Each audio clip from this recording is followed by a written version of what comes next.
JF-17 sedang berada di puncak sorotan.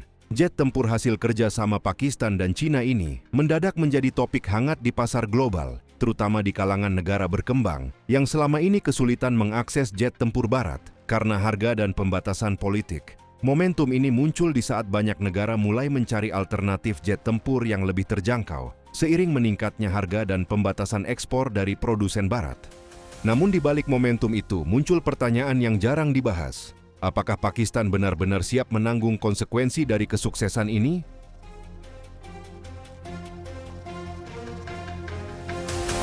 Mengapa dunia mulai melirik JF-17?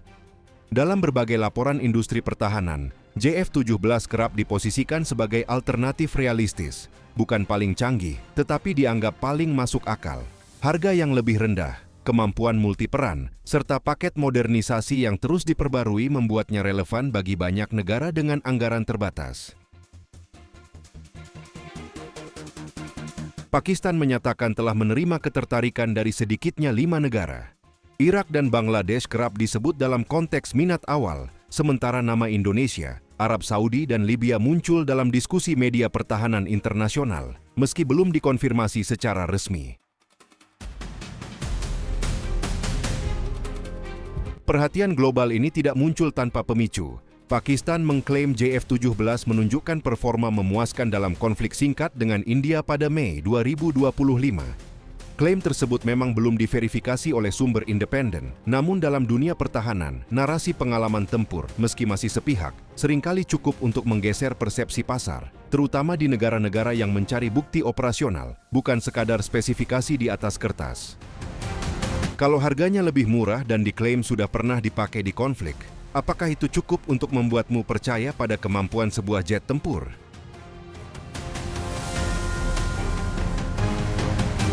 Harga yang mengganggu keseimbangan pasar. Dengan kisaran harga sekitar 40 hingga 50 juta dolar AS per unit, tergantung varian dan paket persenjataan, JF-17 berada jauh di bawah jet tempur barat seperti F-16 atau Rafale, yang dapat melampaui 100 juta dolar AS per unit.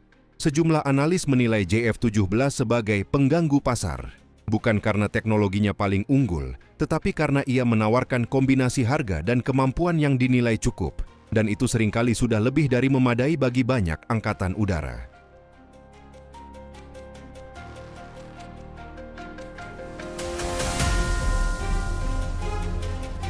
Titik lemah yang mulai terlihat.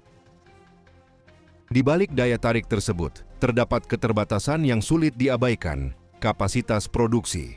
Saat ini, kemampuan produksi JF-17 diperkirakan hanya sekitar 16 hingga 18 unit per tahun, dan mayoritasnya dialokasikan untuk kebutuhan Angkatan Udara Pakistan sendiri. Jika ketertarikan internasional ini berubah menjadi kontrak nyata, antrean pesanan berpotensi menumpuk selama bertahun-tahun.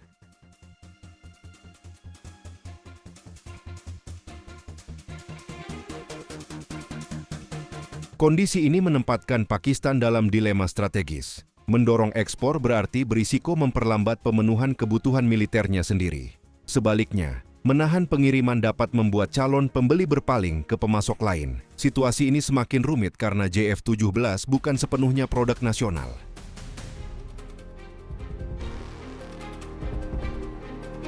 Sekitar 58% proses produksi, termasuk struktur pesawat dan perakitan akhir, dilakukan di Pakistan, sementara 42% lainnya, termasuk avionik utama, berasal dari Cina. Sebagai proyek patungan, setiap penjualan ekspor harus mendapat persetujuan kedua negara.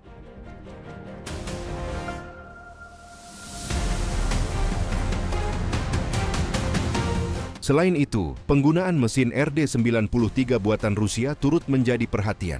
Sanksi internasional terhadap Rusia dinilai berpotensi memengaruhi rantai pasok di masa depan, meski hingga kini belum ada gangguan yang dikonfirmasi secara resmi.